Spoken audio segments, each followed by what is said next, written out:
Vacation Vlog Day 2 Part 2. So ayan, eto na nga ang ating Part 2. Kagagaling lang natin eto ng Daraga Airport. So dahil nandito na rin naman tayo, yung tanong ng kapatid ko, ano uuwi na? So walang sumasagot. Kaya siya na nag-decide kung saan kami pupunta. So mga me at D, pupunta tayo sa isa sa pinakamagandang view na makikita mo yung bulkang Mayon na malapitan. Hindi naman super lapit pero sakto lang, as in makikita mo yung view niya na perfect, as in saktong-sakto sa gitna. So yan ay sa may bandang Tinago, Kamalig, Albay. So doon siya located. Then, ang ano niya, biyahe niya simula sa airport hanggang dun, siguro wala pa siyang 30 minutes or 30 minutes away lang, ganun. Ganun siya kalapit. So, makikita mo naman yung kalsada, 'di ba? Sobrang walang traffic, ganun ka-smooth yung daanan papunta dun. Sobrang maaliwalas yung panahon, napakainit. As in, parang nakikisama yung panahon sa atin ngayon mga mi at di sa ating pamamasyal. So ayan, full force ang pamilya Juarez. Kasi nga, sumundo kami sa airport, then galing si Cassandra sa school para sa kanyang baccalaureate. So ayan, kaya dyan na tayo magpipicture-picture kasi para kunwari napakaganda ng ating background. Pero ang nakakapagtampo mga mi, sa sobrang ilang beses na namin nagpupunta sa iba't ibang lugar kung saan makikita mo yung Mayon, never pa kami nagtagpo na makikita mo siya ng buo, as in perfect cone style. Yung makikita mo yung tatsulok, walang ganun. As in laging kalahati, takip yung tuktok, mababang mababa kasi maulap, maulan. Pero ngayon sobrang init pa rin naman, pero ganun pa rin yung abutan natin, hindi pa rin siya nakisama kaya nakakapagtampo. Ang pupuntahan pala natin ay ang tinatawag na, ay huwag niyo akong ibabasya kapag mali ang aking pronunciation na K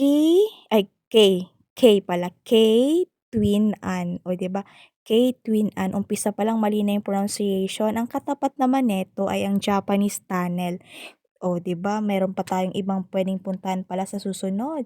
So, pero ang priority natin is yung K Twin An Ranch. Diyaan pagpunta niyo meron yang ano, registration. Meron siyang babayaran pagdating niyo diyan. Pupunta kayo ng office after niyo mag-park siyempre. Then magbabayad kayo. Yung parking naman kapag may sasakyan kayo is ₱20 lang 'pag ganyan. Tapos per head parang ang entrance fee ay ₱50, then ₱20 ang environmental fee. Hindi ako sure kung baliktad, basta ₱70 yung babayaran per head.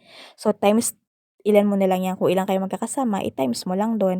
Then, kapag may senior kayong kasama, sabihin niyo din para magkakaroon kayo ng discount, 'di ba sayang din yung 20%.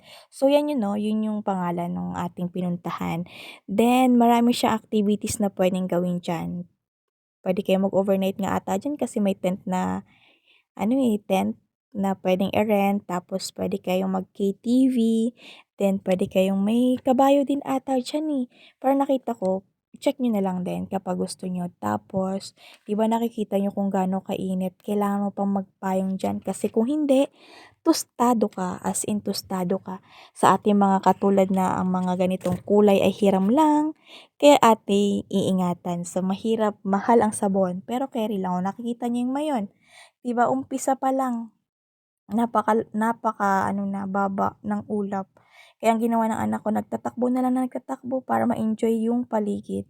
'Di ba ang baba, pero bago kami umalis, medyo tumaas na rin naman yung ulap kahit papaano. 'Di ba hapon na 'yan, siguro mga anong oras pa 'yan, 4 na ata 'yan, 4.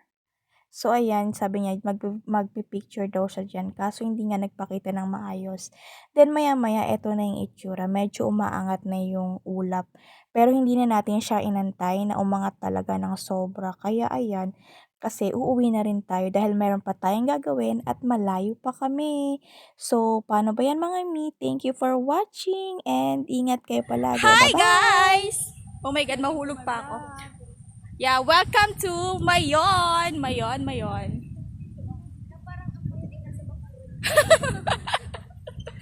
'Di ba? Nasa likod lang ng bahay namin 'yan. Basta kay sir. Basta be. May plastic. Mag-hi ka sa vlog ko. Hi. Ano? Oh. May basic ka ba?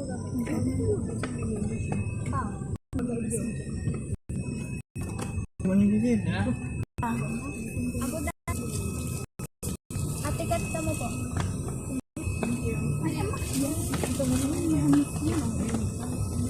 Nalawad na.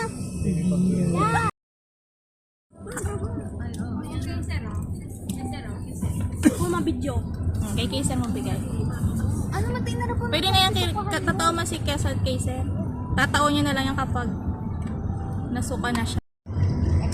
I-video.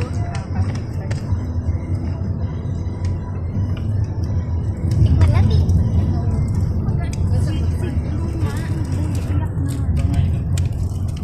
Picasso.